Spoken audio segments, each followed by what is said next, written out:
Welcome to Familypreneur, the podcast for parent entrepreneurs raising kidpreneurs. It's time for your weekly dose of inspiration and actionable tips to build your business and find better balance, all while strengthening your family. And now we'd like to introduce your host. She's my mom and thebomb.com, Meg Brunson. Hey there, and welcome to episode number 88 of the Familypreneur podcast. Before we meet today's guest, I just want to thank you for choosing to spend a little bit of time with me today. If you are already a subscriber, I appreciate your sticking with me through this journey. I love bringing you fresh new content every Monday, Wednesday, and Friday. And if you are a new listener, welcome. I hope you will go to your podcasting platform, wherever you are listening right now, and hit that subscribe button. That will ensure that you don't miss another one of our episodes. Of course, you can scroll back and listen to past episodes. We have tons of great interviews, and I've also produced some solo episodes related to both marketing and other familypreneur topics. I know you are super busy, and I hate to ask you to do one more thing, but it would mean the world to me if you would head over to iTunes and give us a review. Reviews are how other listeners know that the podcast is quality, that they're going to get exactly what they want out of our guests and our content. Reviews help us book amazing guests, the people that you want to hear from, and they help let us know that we are on the right track with developing the content that you want to hear. Now, today's guest has been a featured speaker at South by Southwest and the White House, and she writes about independent entrepreneurship for Forbes, Inc., and Fast Company. She's the founder of MeetEdgar, a social media application that provides an effective way of scheduling and organizing content to automate publishing. It's the app that I personally use and recommend to all of my friends and clients. Today, I'm excited to talk about the journey towards establishing her tech company and social media marketing with Laura Roeder. Hey, Laura, thank you for joining us today. Hey, Meg, I'm very excited to be here. Well, I have been a loyal MeetEdgar user for 2 years now, so I am really excited to speak with you directly and learn more about what it was like to build the platform and hopefully talk about some social media marketing too.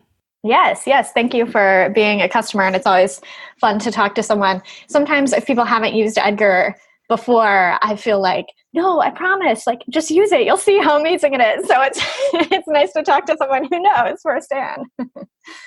And I started with one of your competitors. I was at a place in my business where I wanted to use a free tool because I was trying to bootstrap my business.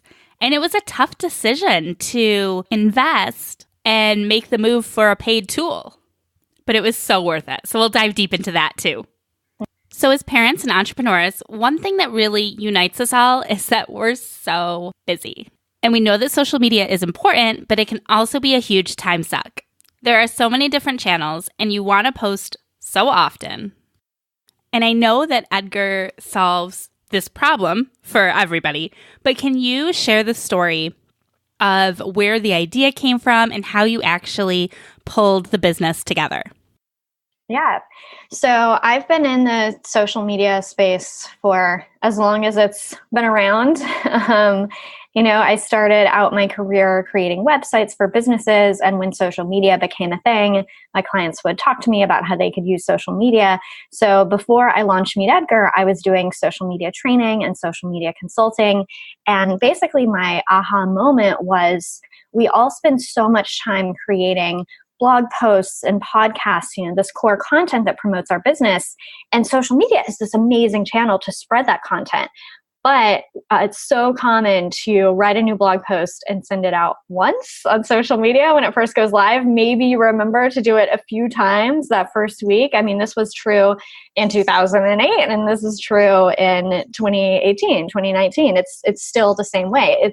And the old tools, the social media tools before Edgar, just made it really hard to make sure that you were always continually showing people your best content. So I had created this manual method that I was doing and I was teaching people how to do create this giant spreadsheet where you store all your content and go through the spreadsheet so you can share it over and over again and color code what you've shared. Of course, you can't have images on a spreadsheet, so you just forget about the images.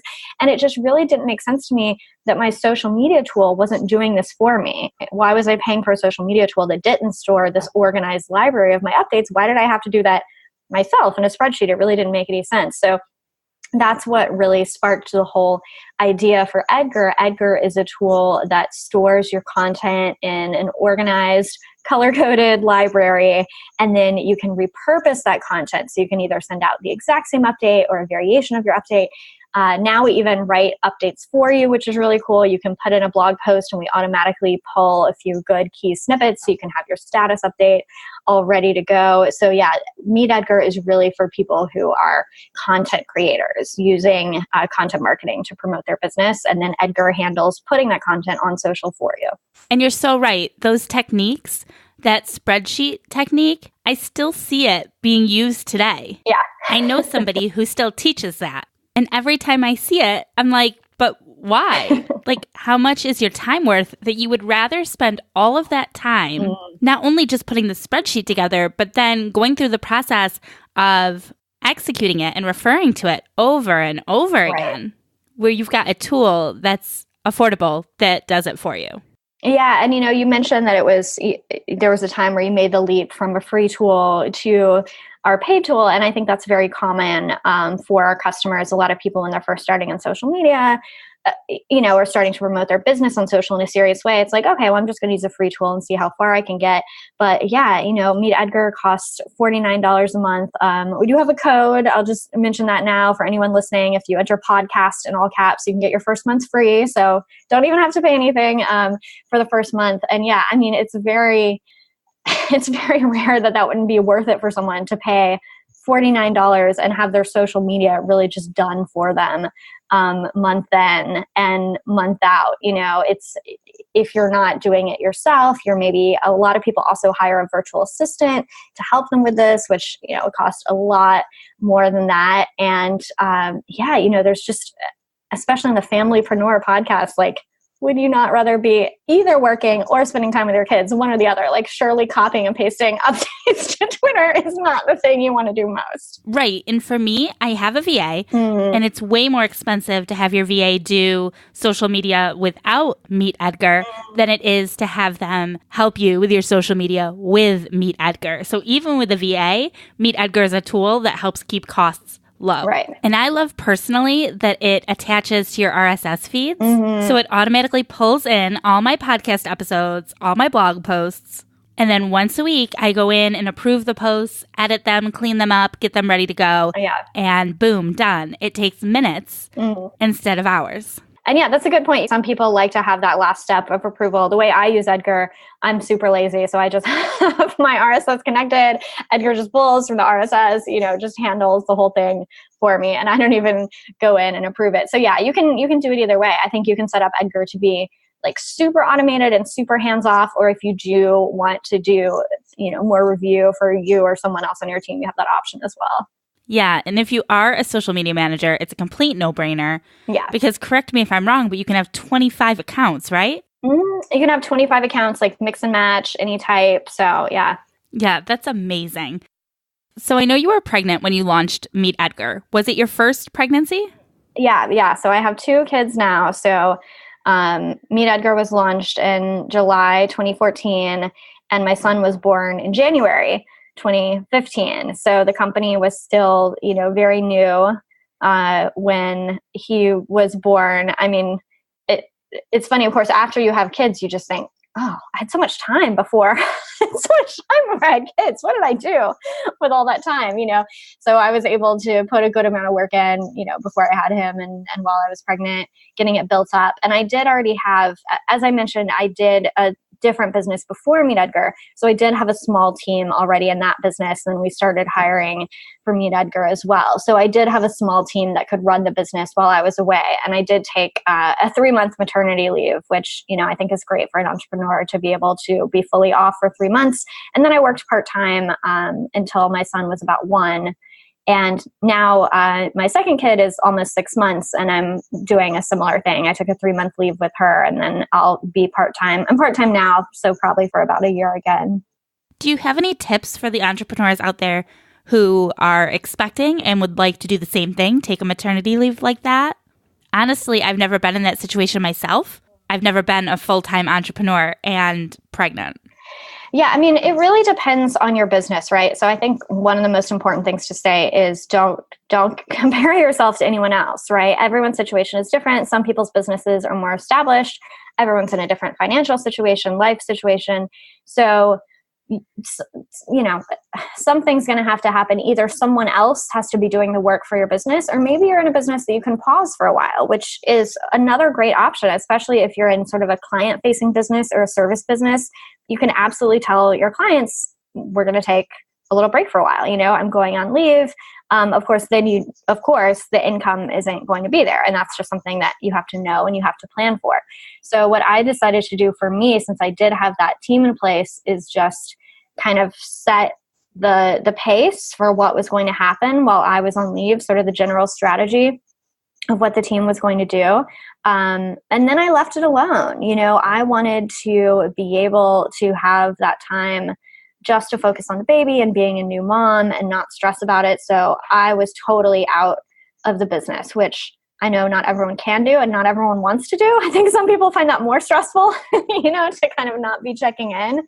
And it's all good, whether you're someone who wants to work more or less. I think the best thing to do is give yourself the space to work less, because you can always go in and do more, right? You don't want to set up expectations with your team or your clients that you're going to be working full time right after you have a baby, right? That's going to be really challenging, basically impossible. And of course, you just never know if, you're going to have a C-section and you have more recovery time, or if your child might have health problems. We just don't know what's going to happen. So the more time you can plan and set that expectation to be off, you can always come back and do more. But it's a little more challenging to come do less than you promised people. Although you can. The world is not going to end if you told everyone you were going to work a lot and then you don't.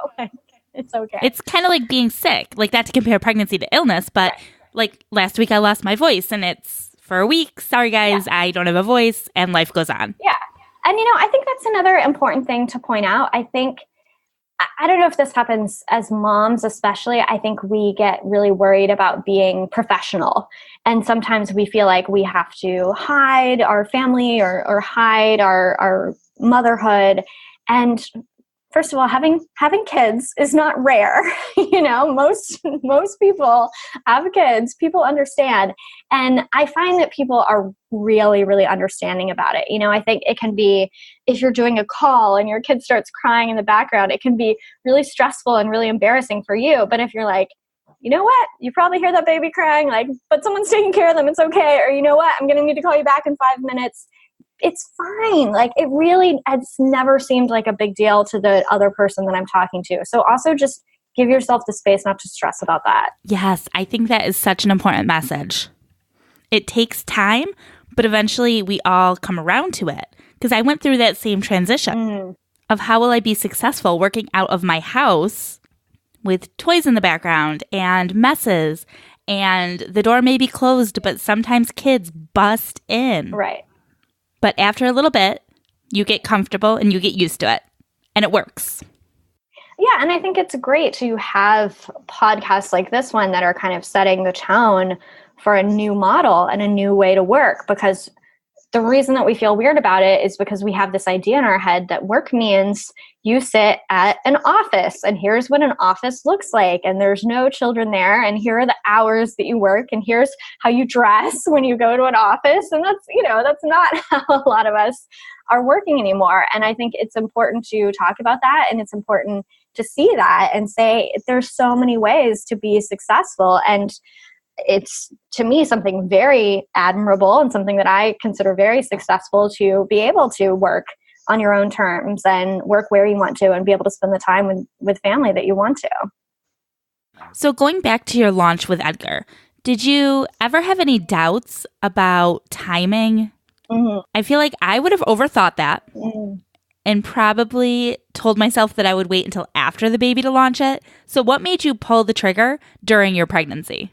And especially during your first pregnancy. Right. But you also don't know what you're in for, you know? So I think that's part of it is like, you have no idea what it's going to be. You don't know how hard it is, right? Is the truth.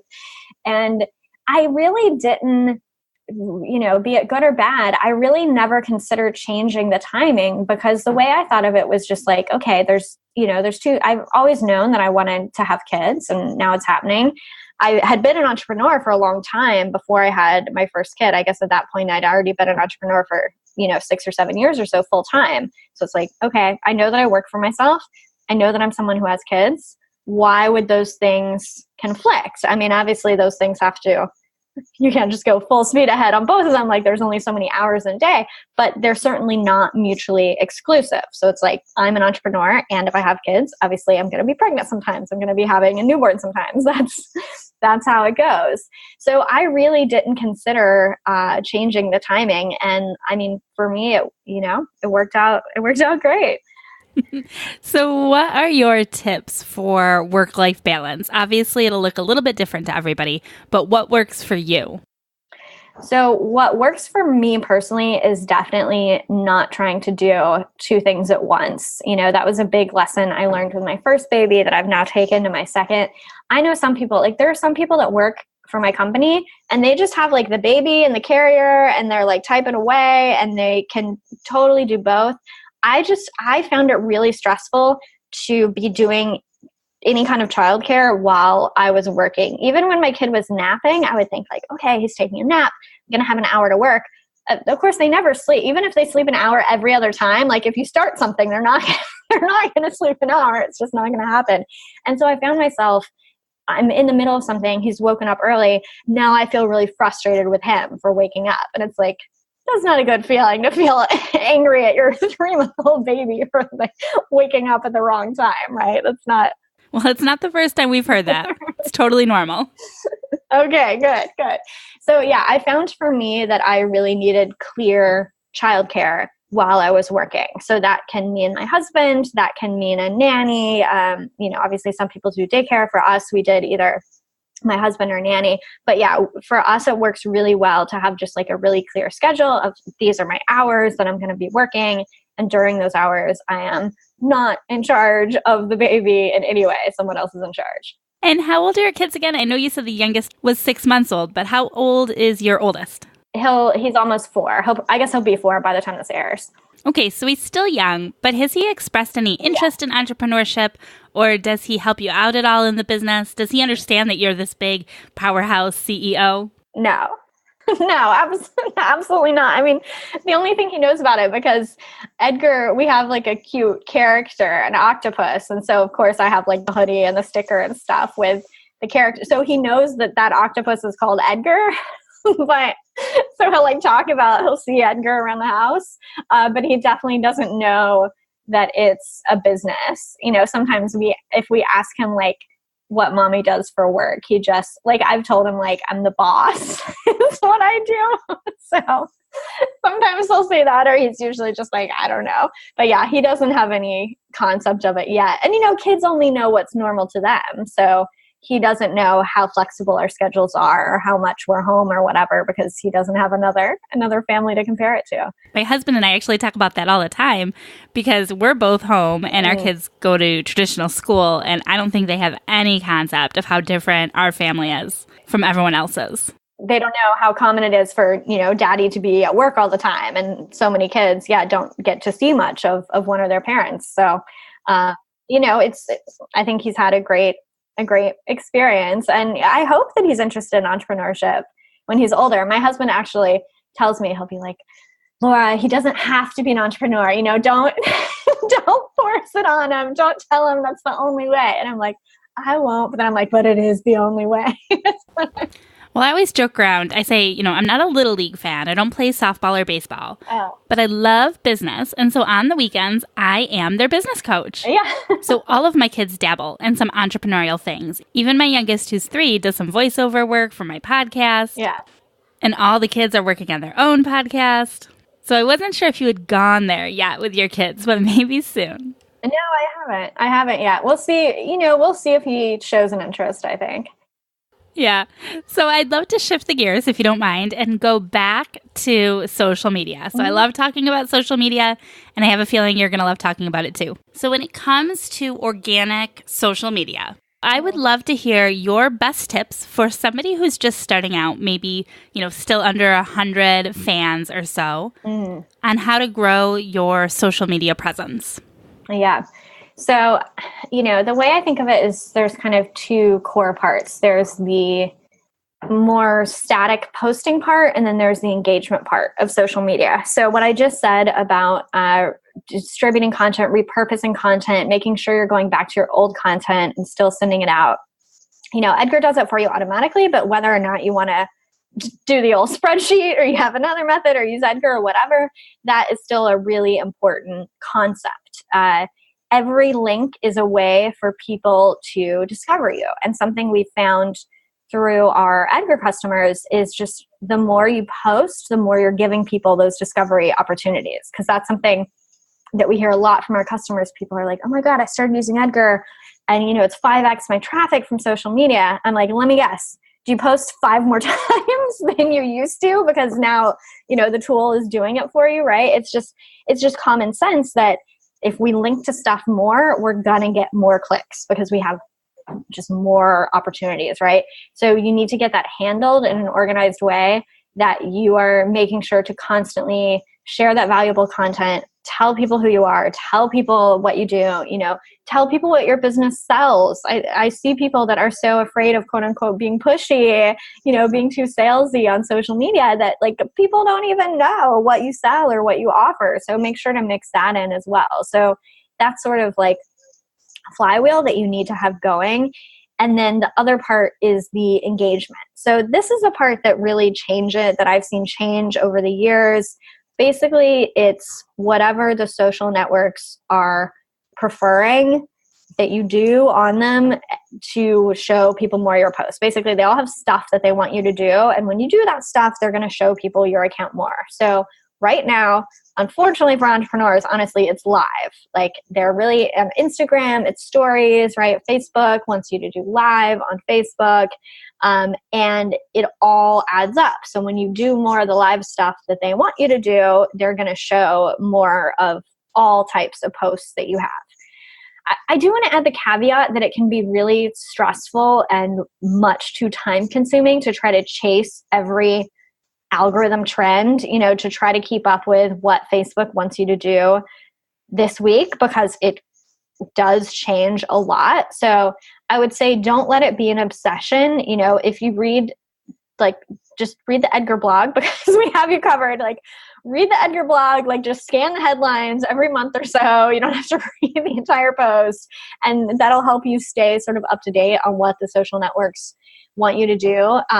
But the reason that I'm such a big fan of using Edgar to automate that, what I think of as sort of the bread and butter content, is that gives you time to do the live stuff, right? Because stuff like making stories for Instagram or going on Instagram live or recording a video, it's super time consuming. There's no two ways around it. You do not have time to do that and remember to find new status updates 6 times a day, every day. You just don't. It's just not going to happen. So let Edgar handle making sure you have that content going out every day so that you have time to do the live once a week or whatever that looks like for you.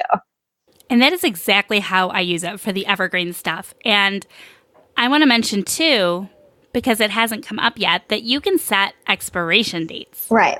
So you can set up expiration dates and categories with posts that all have the same expiration dates. Mm-hmm. And I do that a lot with summer-focused content. So it's evergreen, but only for a couple of months. You just set those expiration dates.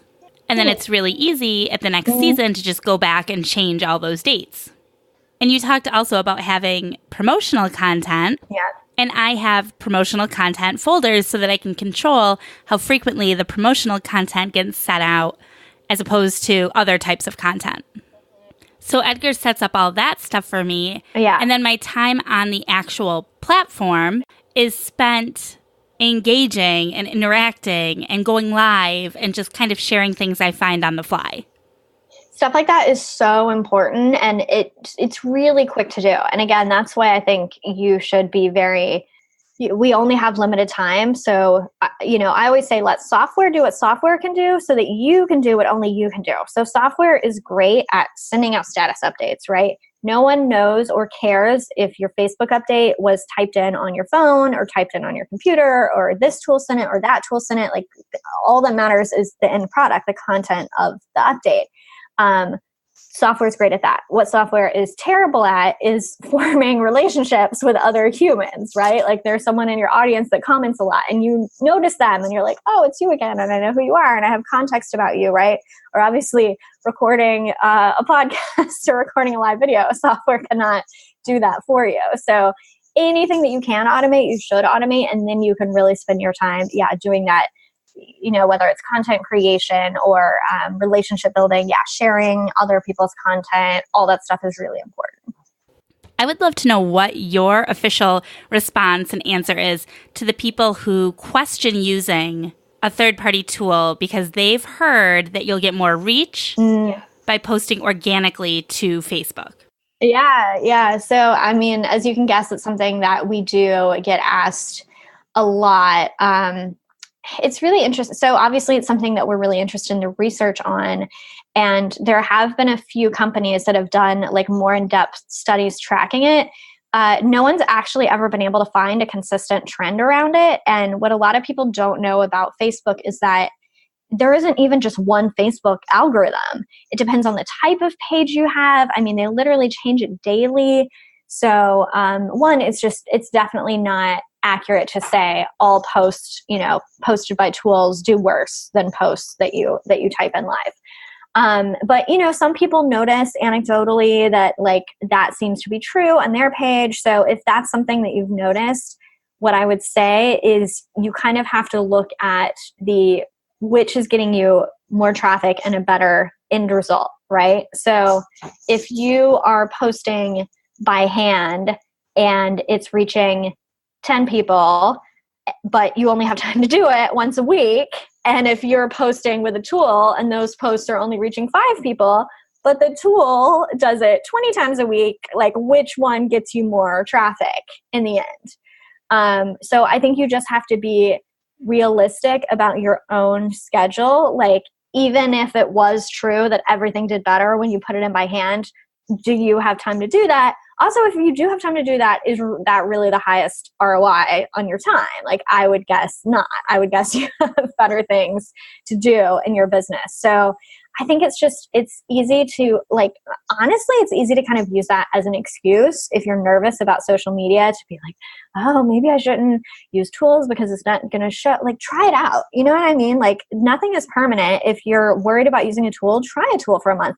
Look at your numbers. This is what's so cool. We have detailed stats. You can see likes, engagement, and more importantly, you can see traffic. If you're posting links to your site, right? That's what matters, right? Is it really driving people to your site? And it goes back to what is Facebook like? Does Facebook want you to never log into Facebook and never open your page? Obviously not. They obviously don't want that. So that's why even if you're using a tool, you do want to go to your page and do the engagement stuff, right? You're going to facebook.com and doing the sharing and the commenting and the likes and all that stuff to show Facebook you haven't left them entirely. So it's yes, they do want you on there, and maybe you're typing in a few live status updates too, but we have not seen it to be true at all with our customers that they get worse results after they start using a tool. They get better results. And I am with you there too. I have looked at the analytics. I manage accounts for multiple clients, and I've looked at their analytics. And we've seen consistent increases in reach and engagement. So I definitely think it's people who try to set it and forget it, who don't sign back on to the Facebook platform. Right. They're the ones that aren't seeing the reach and engagement because they're not using it the right way. Yes. You really have to get back in there and continue engaging. And what I've done is determined what times I'm most likely to be able to get in there and engage organically. And then I schedule my Edgar posts around those times. So if I'm always available at noon, I don't schedule anything to publish from Edgar between 11 and 1 because I'm going to be in there at noon engaging and posting. And that way I'm not competing with myself when I'm online in real life versus Edgar. Yeah, I think that makes a lot of sense. And, the tools do give you data around the time of day that your content is getting the most exposure, which is really cool. I guess the only thing I would add is that is an advanced tactic for sure. So I just don't want anyone listening to think, oh, I can't do social media unless I have the schedule of like the times a day, because that's the type of thing people get hung up on that stuff so much. Like, oh, I can't post to social until I take the time to do the research for the best time of day. So it's just like, get it going and you can always improve it, right? Like just post anytime, anything. You can go in later. You can keep improving your schedule. You can keep improving your time. So, you ask for advice for beginners. Like that is the most important advice, is just do it. Just get it done however you can. And I should clarify that when I said best time of day, I meant like for me, like based on my schedule. Oh, interesting. For me, noon is really easy because my daughter's eating lunch and I have some spare time that I can, get online and engage. But like 3 o'clock is the worst time. So at 3 o'clock, I let Edgar handle the posting because that's when my kids are getting home from school and things are hectic. Yeah, I misunderstood that. So definitely a more basic approach, talking about best practices for me as a person, and not best practices according to social media. Well, but that's good. Because remember you said it and I was like, oh, that's an advanced strategy. So I think it's good that it's more basic. And yeah, it also shows, it's a great example of like bringing together software and you, right? Like, okay, here's what's best for me for my time. I'll let the software do the other times when, I'm busy because I'm picking up my kids from school.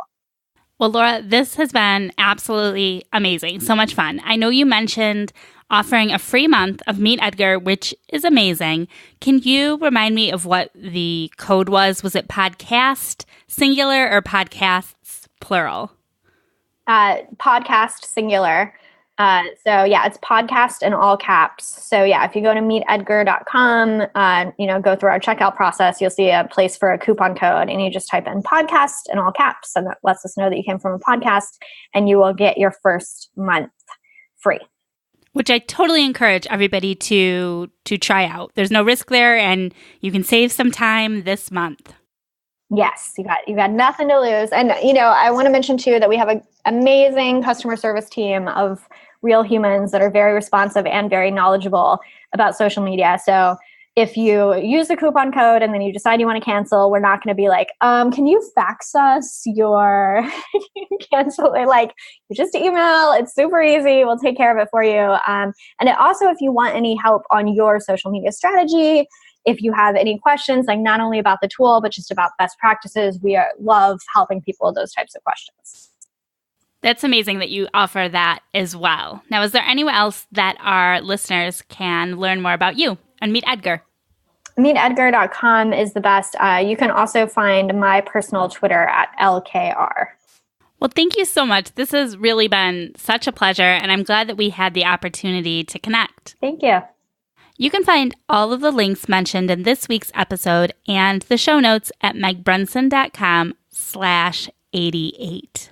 If you are still listening and you have not subscribed, it is time to hit the subscribe button. We will be back with more unique content on Fridays, Mondays, and Wednesdays. I know that seems a little backwards, but today's Wednesday, so I felt like I should start with Friday.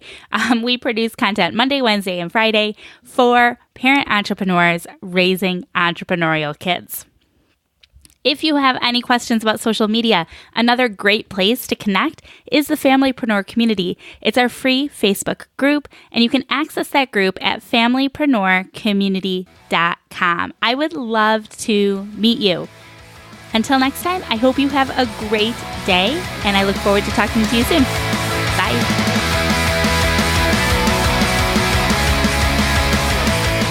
Bye. Till next week.